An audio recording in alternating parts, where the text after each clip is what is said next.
RacerX has an awesome promo going on right now. If you subscribe or if you renew to RacerX, you're going to get 12 print issues, 12 digital issues, RacerX read-alouds. And I know Mathis has a new story out that he is going to give it to you in podcast form through a RacerX read-aloud. You get digital magazine archives, and one of the most popular things they do every year is the RacerX calendar. So the 2021 RacerX calendar is celebrating 50 years of AMA Pro Motocross.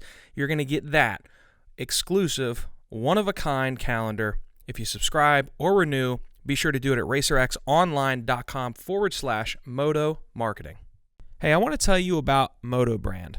Moto brand was founded during the 2020 COVID-19 pandemic when the sport that we live for was taken from so many of us, whether it's cycling or moto, waking up on a Saturday morning knowing that your local track was closed, there would be no Supercross, and for many of us that we couldn't even hit our favorite local riding spot or trail with our crew.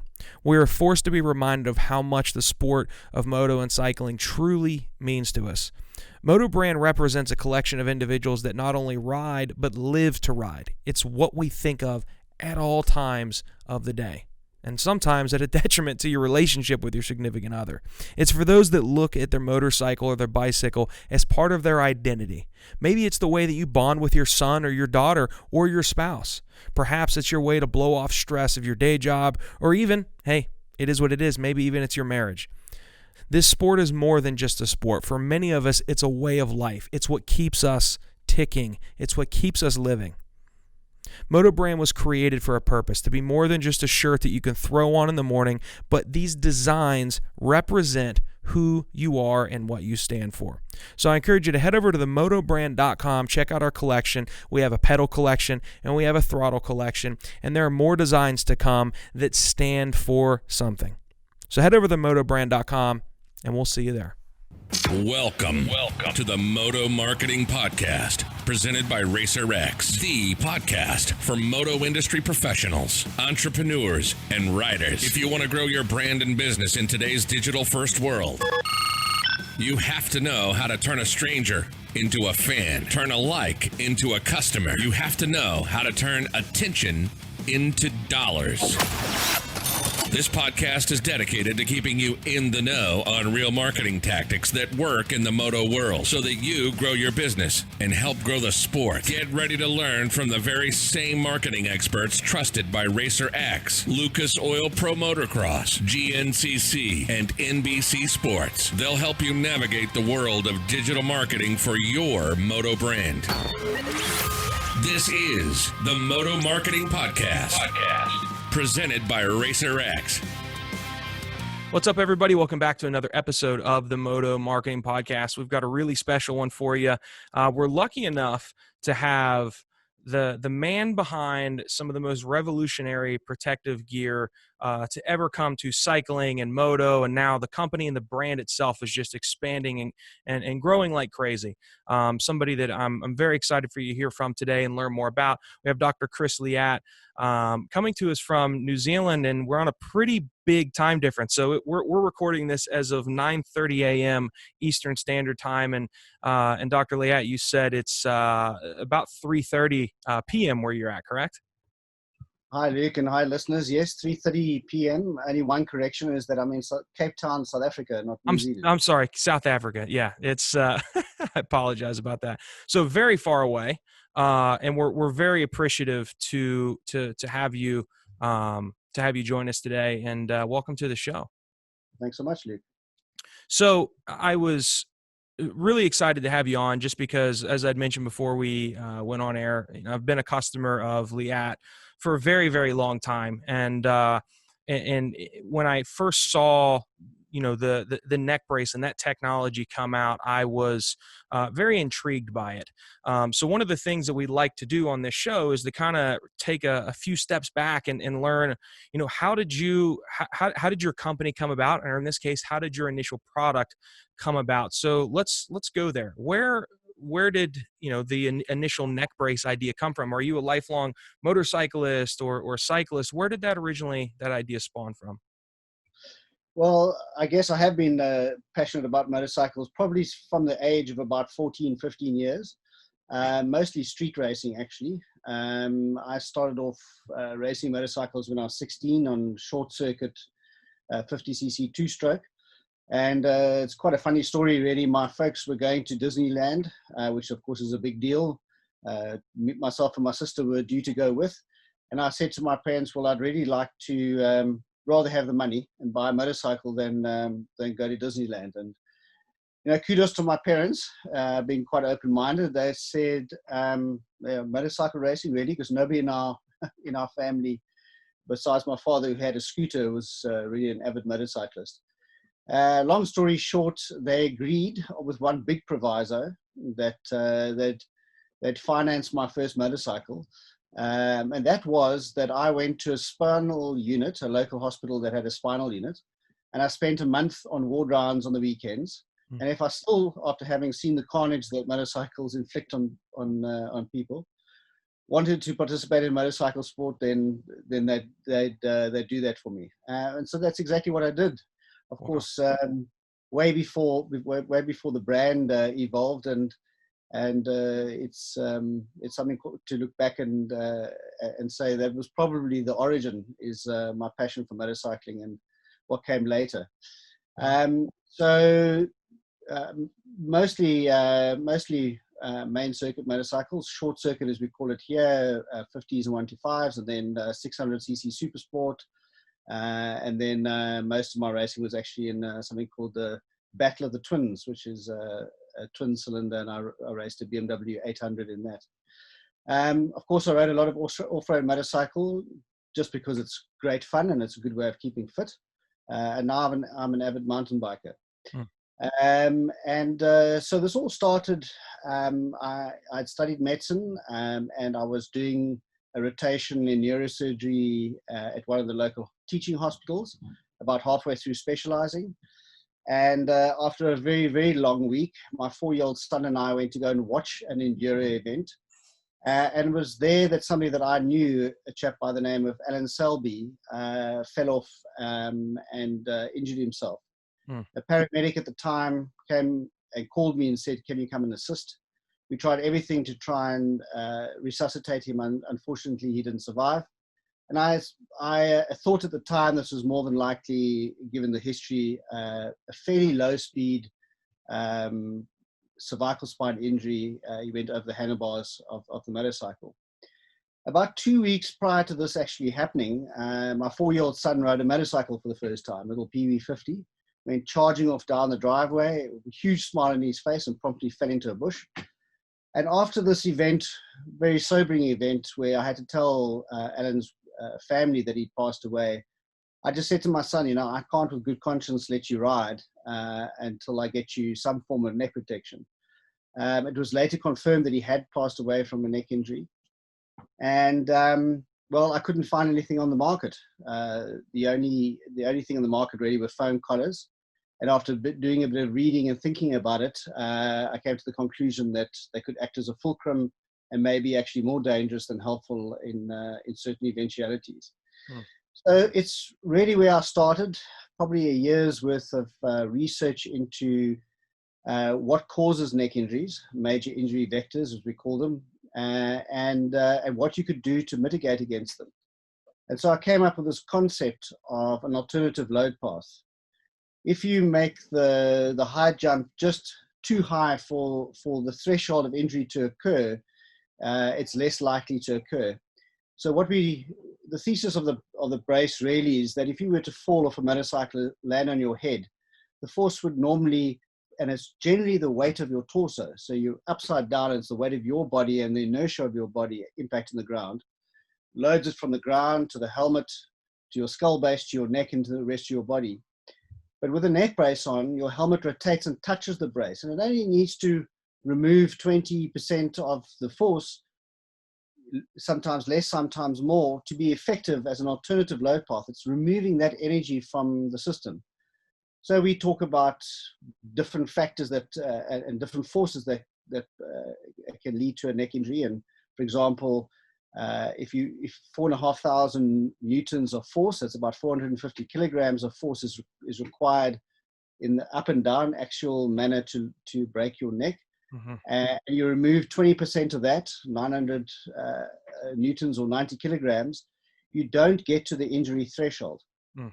And so that was the thesis. And of course, we then had to do a whole lot of testing and find a way of testing it, because there wasn't a test. It wasn't like you could go and pass a motorcycle helmet standard as they are today.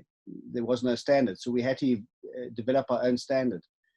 And I think what really kept us on course was the fact that I had to put this thing on my son and say that it was going to reduce his chance of having a neck injury.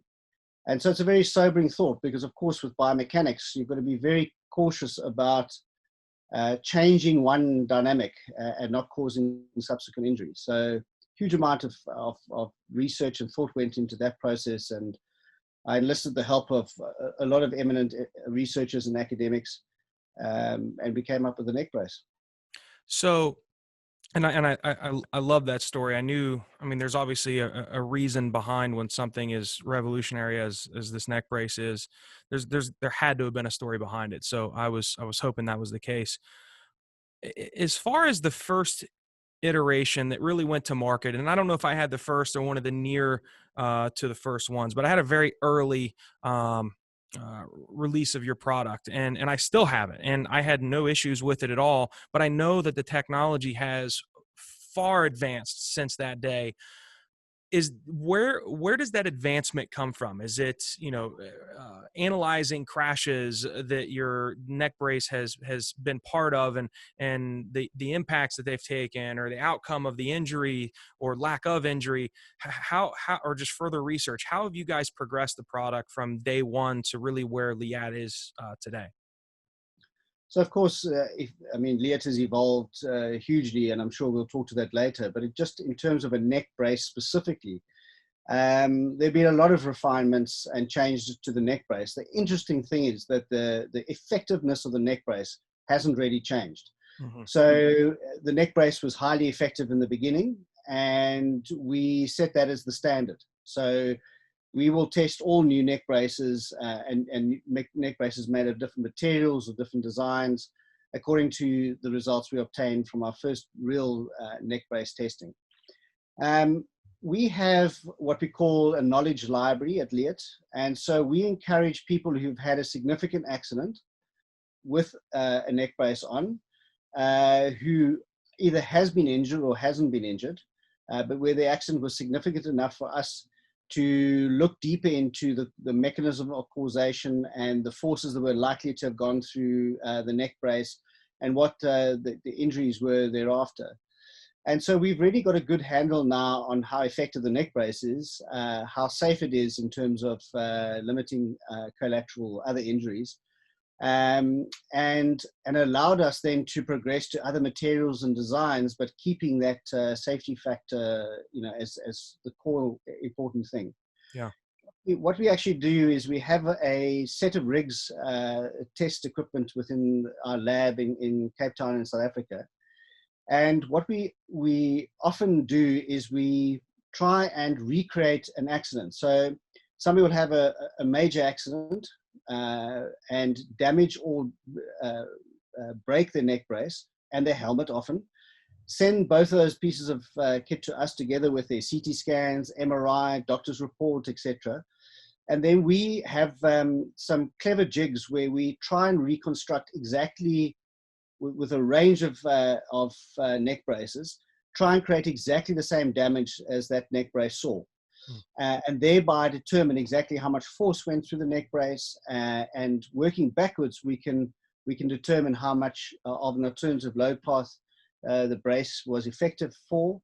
It's really been very helpful, and there are literally hundreds of entries in that database, probably more than hundreds now. Yeah.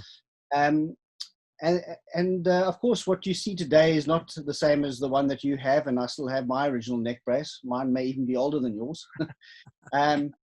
Is that it really goes to ergonomics, how it sits in your body.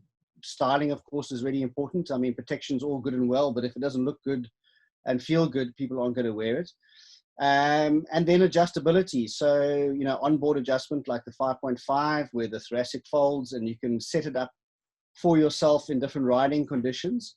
And allowed us to make the 3.5, a more economically entry-level neck brace, but it still has the same protective capacity, just doesn't have as much adjustability.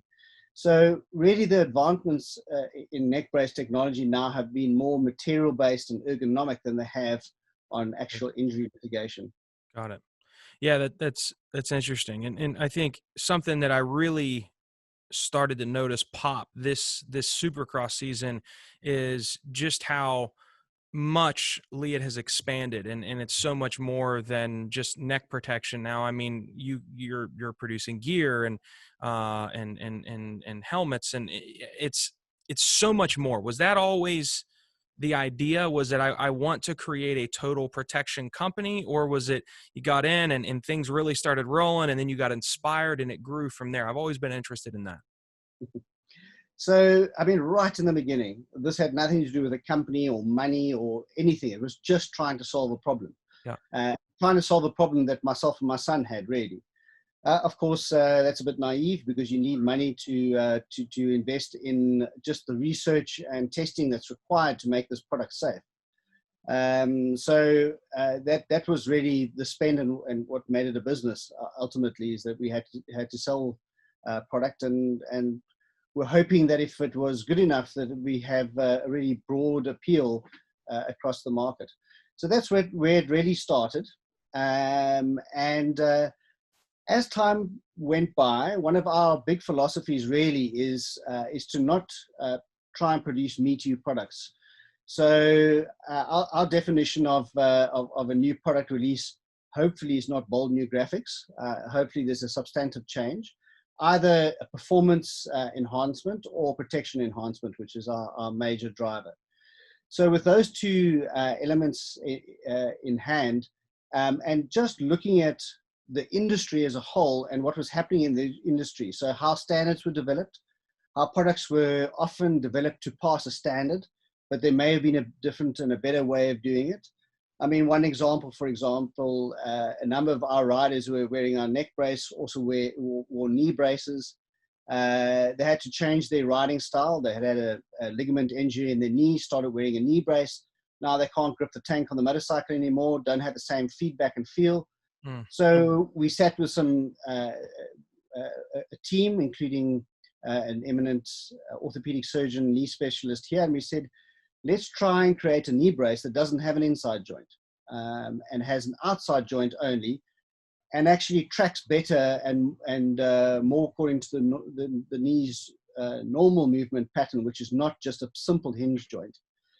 And so there's an example of just not of wanting to create a product, but not wanting to go with the status quo.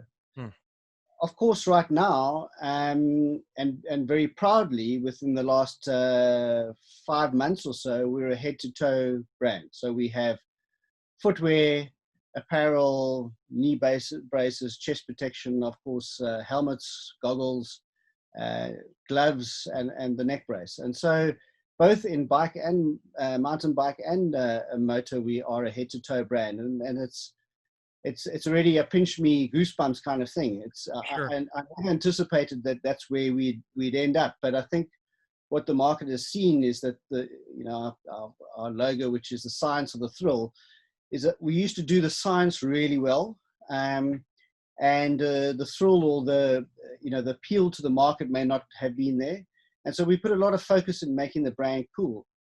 And an interesting thing that happened during lockdown was that people were, in terms of e-commerce, which of course is often the only way people get hold of the product during lockdown, is people were actually seeking out our apparel, and it took us by surprise. Is that the feedback now in terms of just our look and our feel and our style is really, really good, and even our apparel, which has now thankfully become cool and not just utilitarian. We don't use the traditional method of using 2D pattern making to make our apparel. Our panels are actually 3D, so they often, once they're together, don't fold pretty because they're actually created to be worn and ergonomically styled for the athlete. Mm. That's, yeah. I mean, I was very taken back by just how cool everything was this Supercross season. Seeing, I believe it was Moto Concepts, a lot of the guys on that team have your gear on. I was like, wow, that stuff looks really good, and it caught my attention, which is what got me to start really digging into the brand, because I always knew Leatt as neck protection, and then once I started to dig in and explore from I guess a bit of a marketing approach, how how difficult or easy has it been for somebody in Cape Town to grow a brand the way you've grown it in? I know you're in several countries, but in America, it really has started to take off. And I know you have American folks in America on your team. Has that been a challenge to get to really where you are today, where some of the fastest Supercross racers in the world are wearing your gear head to toe? I mean, it's an interesting question. And of course, if you look at a point in time, it may seem a bit overwhelming and difficult to contemplate how a business which has a lot of its management sitting in Cape Town in South Africa can actually achieve this. But and I think there are a few factors. One is, we've been in the US and we've had a presence in California almost from day one in 2007. Where we really started. So we've always had a presence in the US. The second thing is that we've really tried to go after the best staff. A company is all about its products and its technology, but it's even more about its people. Mm-hmm. We have a fantastic team at Leatt. We have a very flat management structure. We see ourselves as a family. We see our distributors as part of our family. And so from a marketing perspective, I think we're approachable. And we really try to do the right thing. So this is a brand that's born out of passion. It's not sitting down to say, how can we make a whole lot of money in year X? This was really born out of a need and now passion, with really passionate staff. Many of my staff have been with me for more than 10 years. And that's just testimony to how the company feels sitting inside it. We do have people all around the world. We generally seek out the best people for the job, and by investing in our staff, we've managed to get the best out of them and offer the market the best. Mm-hmm. So of course we all traveled a huge amount in the beginning, and COVID has now interestingly shown us with a bit of Zoom or Skype how much you can actually achieve. Sure. It doesn't always replace everything, but and factory visits become challenging. But there's an awful lot you can do, and I think we're starting to get our recipe right now. Yeah. I'm excited to see.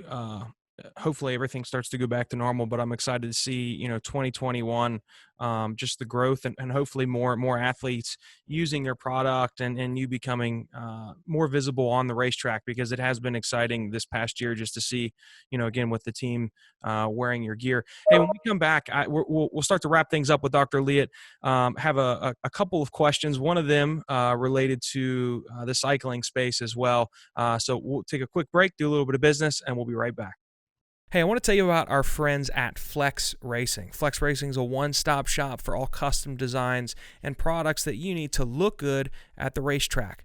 Flex creates some of the most stunning and custom race day materials available today, designing and manufacturing products that help you represent your team and your sponsors. Products like custom pop-up tents, table covers, chairs, umbrellas, bike graphics, bike mats, even gear bags. And I'm telling you, the gear bags, they're sick.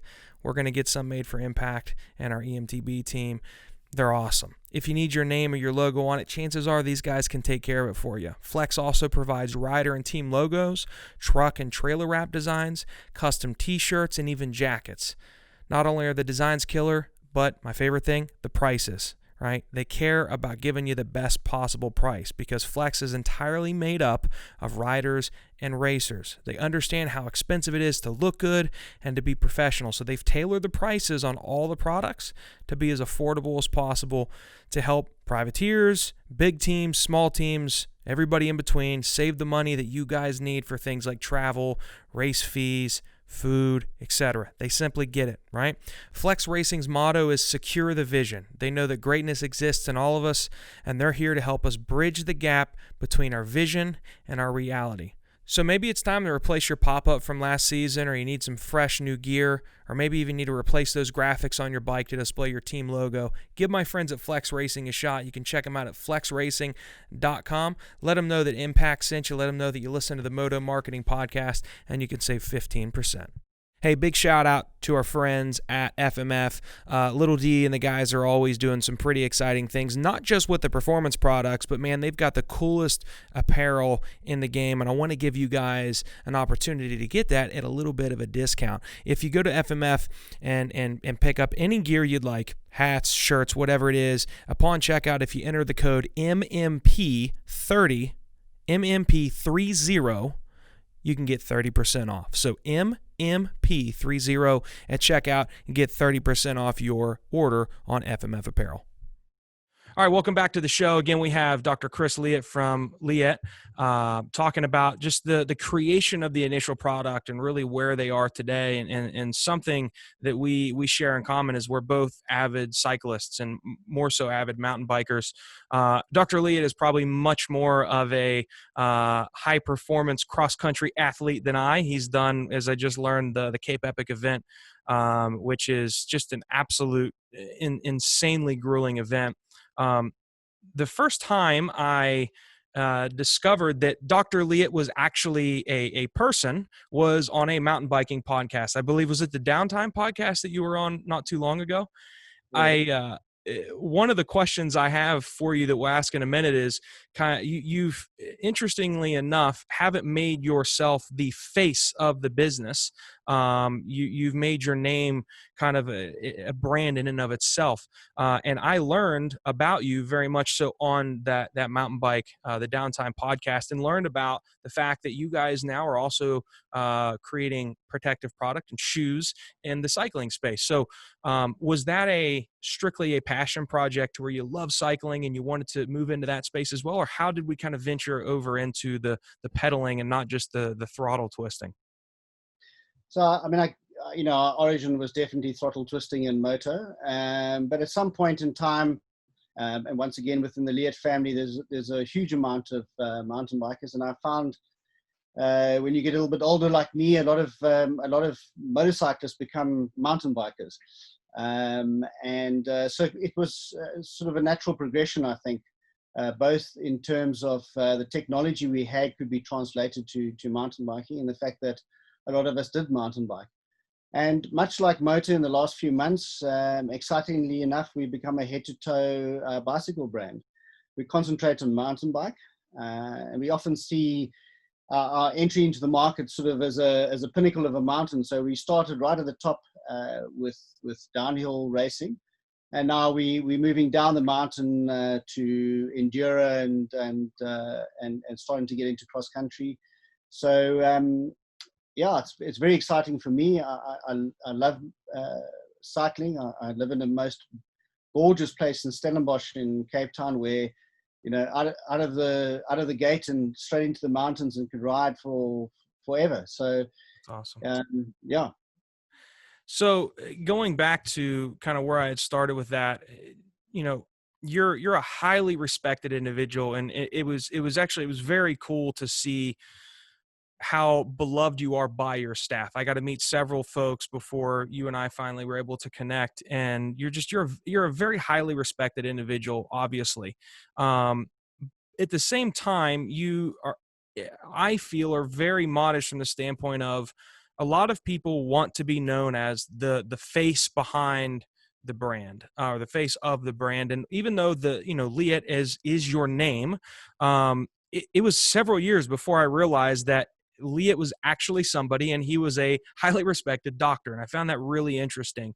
Was that by plan to where you wanted to create a company that, yes, was named after you, but didn't necessarily need you as the face of the company to grow, and you wanted to create something that was bigger than you in a sense? What was kind of the reason behind that?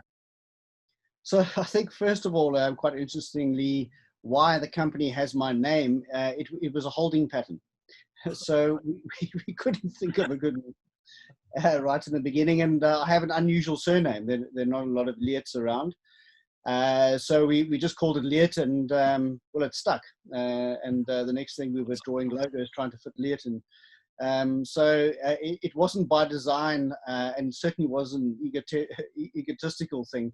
I'm fairly modest, and I prefer not to always be in front of the camera, but I understand that it's part of my role to educate and to be the passionate face of Leatt. And I think as a company, we've understood that. Also, right in the beginning, starting a new business is just mania. I mean, it just is manic for year after year after year.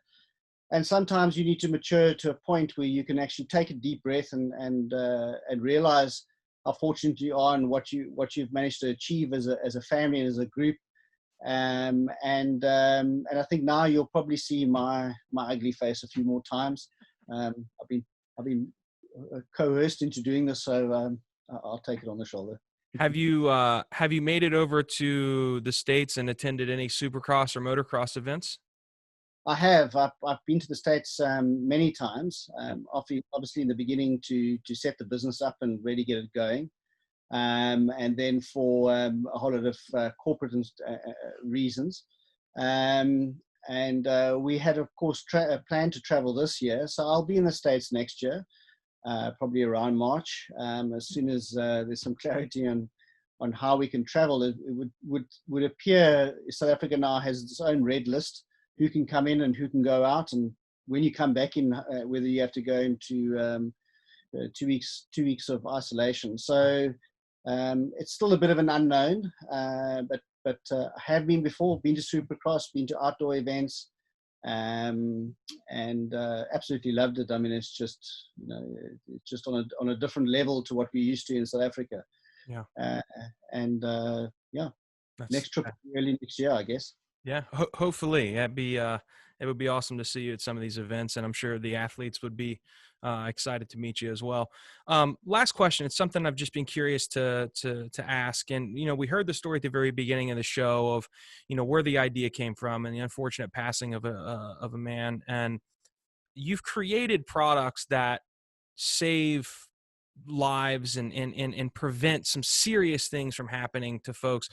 Have you or folks on your team that maybe have shared stories with you, or you directly, what are some of the stories that you've heard of, whether it's the neck protection or any of the other products that have genuinely protected and saved and prevented some catastrophic things happening from folks? Are there things that come through, or one or two things that maybe stick out that you're like, this is why I created what I created? Anything that stands out to you?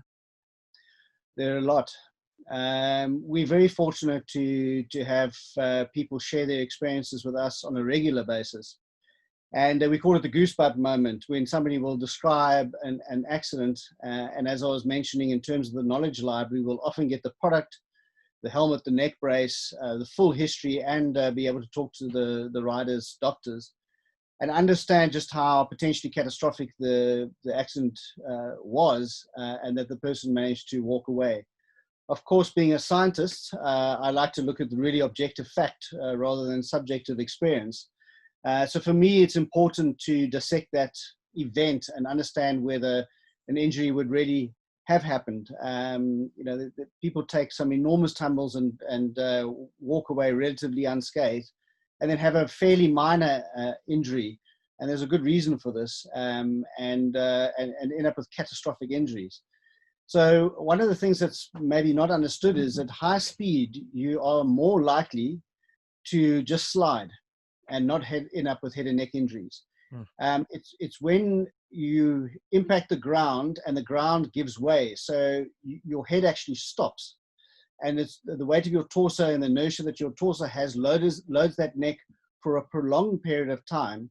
that you end up with injuries. And that's why if you look at MotoGP and World Superbikes, AMA series, some of the riders fall off it at 300 kilometers an hour and get up and walk off after that accident, where somebody can fall off in second gear on a motocross bike and break their neck.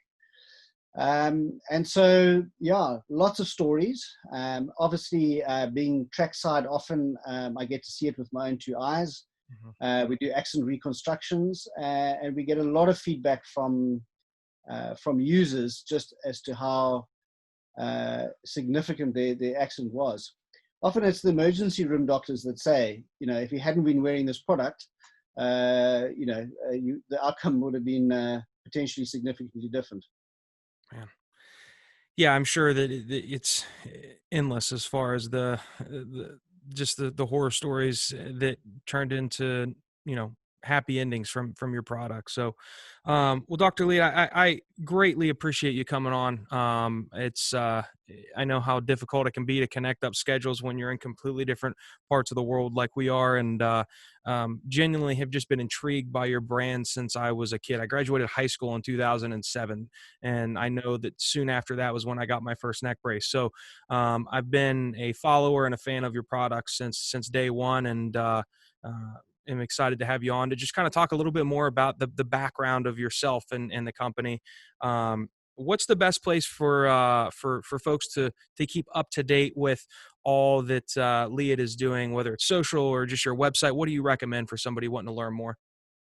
Well, I think if this week is a pretty big week for us. I think if you follow www.leatt.com, and also our Instagram and our Facebook pages, both the motor and the bike, you'll see some exciting things happening this week. Leatt is a company that doesn't sit still. We're always on the move and innovating and doing new things. And I, together with my fantastic team, hope that will continue for many years to come. So yeah, please follow us. And Luke, thanks for inviting me onto your program and being a loyal customer for so long. Is really fantastic to hear. Yeah, absolutely. And we are recording this as of the week of October 5th, 2020. So if you're listening to this in 2025, please don't be confused. But we will get this out this week so that it's current for you. And be sure to go to the website. And Dr. Leatt, again, thank you so much for your time. And hopefully we get to talk again soon. Hopefully we get to see you at a race here in America sooner than later. And I appreciate you coming on. Thanks, Lee. Great. Have a great day. Thank you for listening to the Moto Marketing Podcast. If your goal is to get real, measurable results from your marketing that will grow your company revenue, then check out how Impact Media can get the same results that they have for Moto's most iconic brands by visiting thinkimpact.com. That's THINKIMPAKT.com. Have a marketing question that you want answered on the show? Send your questions to questions@motomarketingpodcast.com. Don't forget to rate, review, and subscribe to the podcast. And we'll catch you on the next episode of the Moto Marketing Podcast.